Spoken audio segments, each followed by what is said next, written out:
உறவுகளுக்கு வணக்கம். நான் நேற்று இந்த கம்பளி பூச்சி வீடியோ லைவ் போட்டிருப்பேன். இங்கே பாருங்கள், காலைல சாணி கரைச்சி போட்டுட்டு வெளில போயிட்டு சாணி கரைச்சி போட்டு வந்தேன். எல்லா இடத்துலையுமே கழுத்தெல்லாம் இது பண்ணியிருக்கு. கையை எவ்வளோ பேர் ஸ்வீங்கிருக்கு பாருங்கள் அந்த விரல். ஸோ அதுக்கிட்ட ஒரு பெரிய போராட்டமாக இருந்தது ஒரு 1 வீக்காக. அது மட்டும் இல்லாமல் சிலிண்டர் தேர்ந்துடுச்சு. 2 சிலிண்டர் வச்சுருந்தேன். அம்மா பாவம் அடுப்பில் கஷ்டப்படுறாங்க அப்படின்னு சொல்லிட்டு அவங்களுக்கு ஒரு சிலிண்டர் எடுத்துகிட்டு போய் கொடுத்துட்டேன். அடுப்பில் ஒரு 1 வீக்காக சமைச்சிட்ருக்கேன். இன்னொரு விஷயம் என்னென்னா, இன்றைக்கி நம்ம பார்க்குற வீடியோ ஸோ அடுப்பில் நான் ரெகுலராக சமைக்கிறதுனால ஒரு 1 வீக்காக இந்த பாருங்க பாத்திரம் கறி இந்த மாதிரி ஆகிடும் குண்டாலம். ஸோ இது இட்லி பானை இந்த சிங்கில் வச்சிடலாம். எல்லாமே இப்படி தான் இருக்கும். இதை நம்ம யூஸ்வலாக தேய்க்கிற மாதிரி அந்த லிக்யூடு போட்டு தேய்ப்போம் இல்லையா, அந்த மாதிரி தேய்ச்சோம்னா வழவழப்பு இருக்கும். ஸோ வழவழன்னு கொஞ்சம் போகாது. அதுக்கு தான் நான் இன்றைக்கி அடுப்பு சாம்பல் எடுத்திருக்கேன். ஈஷோலாக போடாமல் அந்த ஸ்க்ரப்பை இதிலே எங்கே போடுறது அப்படின்ட்டு தேங்காய் பஞ்சு. இப்போ நம்ம இதை வச்சு தேய்ச்சோம்னா நல்லா இருக்குங்க. நான் தேய்ச்சி முடிச்சுட்டு குண்டா நான் காமிக்கிறேன். ஸோ இந்த மாதிரி அடுப்பில் சமைக்கிறவங்க சாம்பல் கூட எடுத்து போட்டு தேய்ச்சிக்கலாம். நம்ம தெரிஞ்சிக்க வேண்டிய ஒரு விஷயம் தானே இது. அருவறுப்பு படுறதுக்கு ஒன்றும் கிடையாது.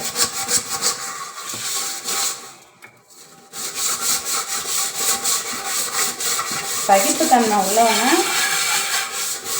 இந்த மாதிரி செய்யணும்னா செஞ்சுக்கலாம். வேறு ஒன்றும் இல்லை. நான்லாம் சின்ன வயசாக இருக்கும்போதெல்லாம் நாங்கள் பாத்திரம் தேய்க்கிறதே சில்வர் பாத்திரமாக இருந்தாலும் சரி, அடுப்பில் வச்ச பாத்திரமாக இருந்தாலும் சரி, சாம்பல் தாங்க போட்டு தேய்ப்போம். அப்படியே பளிச்சுன்னு ஆகிடும். என்கிட்ட 2 சிங்க்கு, இது ஒரு சிங்க்கு, இது ஒரு சிங்க்கு. நீங்கள் புதுசாக கன்ஸ்ட்ரக்ட் பண்ணுற ஐடியா இருக்குது அப்படின்னா இந்த மாதிரி டபுள் சிங்க்கு போட்டுக்கோங்க. நாங்கள் வீடு கட்டி ஒரு 10 இயர்ஸ் ஆகுது. ஸோ அப்போவே என்னுடைய ஹஸ்பண்டோடைய பிளான் தான் டபுள் சிங்க் இருந்தால் நல்லது. ஒன்றில் தேய்ச்சி இப்போ தேய்ச்சிட்டோம்னா இந்த சைடு போட்டுக்கலாம் அப்படின்ற மாதிரி பிளான் பண்ணி தான் ஸோ கன்ஸ்ட்ரக்ட் பண்ணாங்க. பார்த்தீங்கன்னா தெரியும், கொஞ்சம் தேய்க்கிறதுக்கு பரமாரணத்தனமாக இருக்கும். 2வது நான் சரியாகுமே அப்படின்னு கொஞ்சம் யோசனை இருக்கும். ஆனால் வேறு வழி இல்லைங்க. நம்மளுக்கு சகிப்புத்தன்மை ரொம்ப தேவை. நெசசிட்டி இருக்கிறவங்களுக்கு தான் நான் சொல்கிறேன். அதுக்காக எல்லா வசதி வாய்ப்பும் இருக்குது, நான் ஏங்க போய் அடுப்பு பற்ற வைக்கணும் அப்படின்னு கேட்குறவங்களுக்கு கிடையாது இந்த வீடியோ. ஸோ அடுப்பில் பற்ற வைக்கிறோம் அப்படின்னா நம்ம அந்த லிக்யூடு போடணுன்ற அவசியம் இல்லைங்க. இந்த அடுப்பு சாம்பலே நம்ம உபயோகப்படுத்தி சூப்பராக வாஷ் பண்ணிடலாம். அது மாதிரி சிங்கில் தான் வாஷ் பண்ணணும் அப்படின்ற நெசசிட்டியும் கிடையாது. தோட்டத்தில் இடம் இருக்குது, அங்கே கூட இது பண்ணிக்கலாம். பட் அங்கே கம்பளி பூச்சி தொல்லை சொன்னால அது இன்னும் கொஞ்சம் பேலன்ஸ் இருக்குது. அதனால தான் சிங்கில் தேய்க்கிறேன். இல்லைனா நான் தோல் சைடே எடுத்து போட்டு தண்ணி மொண்டு ஊற்றி வாஷ் பண்ணிடுவேன்.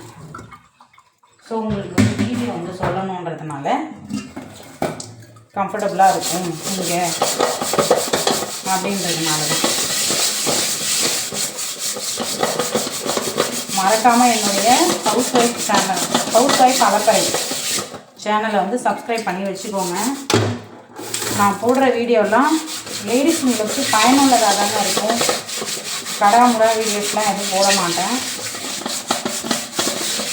இந்த குக்கிங்கு, அப்புறம் கோலம் போடுறது, இந்த மாதிரியான விஷயங்கள், ஸோ நல்ல டிப்ஸு தான் சொல்வேன் என்னுடைய சேனலில்.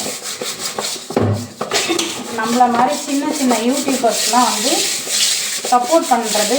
சப்போர்ட் பண்ணால் கொஞ்சம் நல்லாயிருக்கும்.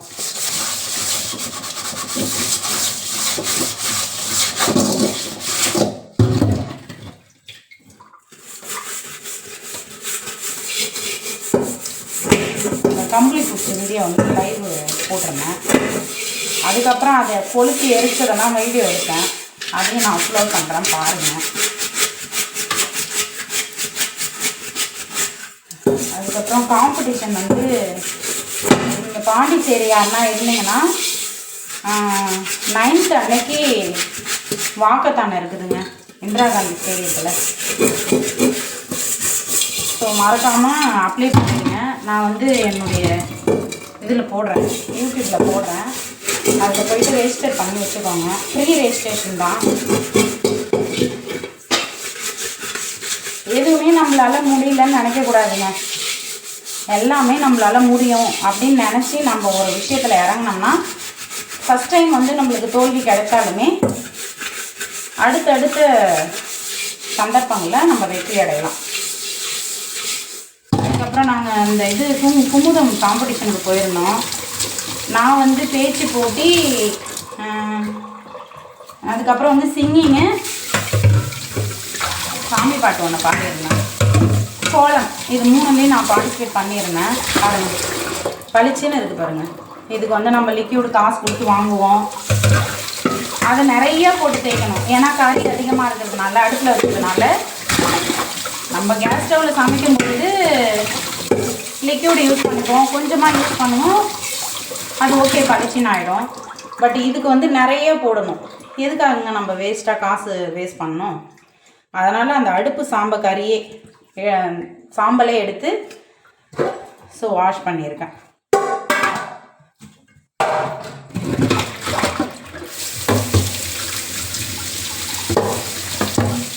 எப்போவுமேங்க மற்றவங்க இது சொல்லுவாங்க அது சொல்லுவாங்க நம்ம யோசிக்கக்கூடாதுங்க. பார்க்குறவங்க நல்லதுக்கு கெட்டதுக்கு எல்லாத்துக்குமே சொல்லிக்கிட்டு தான் இருப்பாங்க.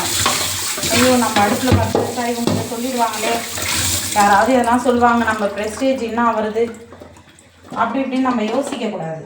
நம்ம வந்து ஒரு தவறான விஷயம் செய்யணும் அப்படின்னா அதுக்கு யோசிக்கலாம், அசிங்கப்படலாம்.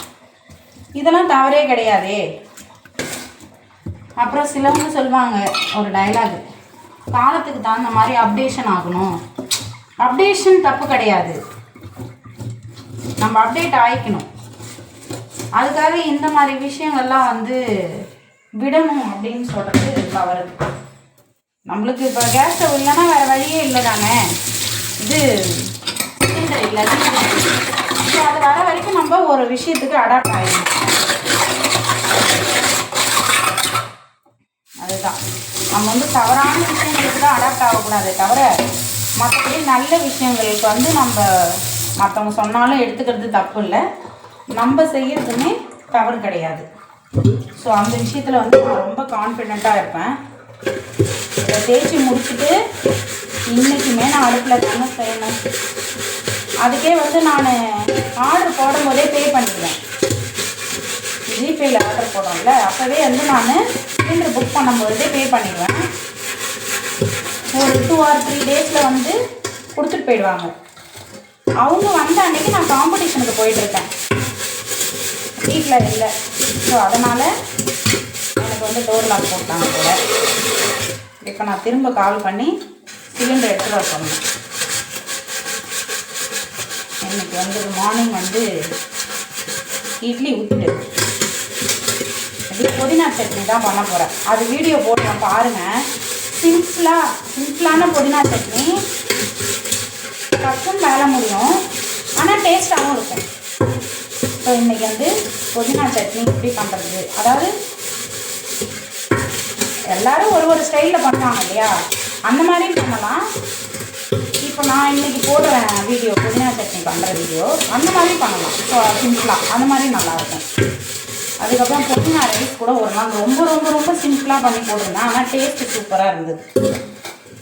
அதுவுமே ட்ரை பண்ணி பாருங்கள்.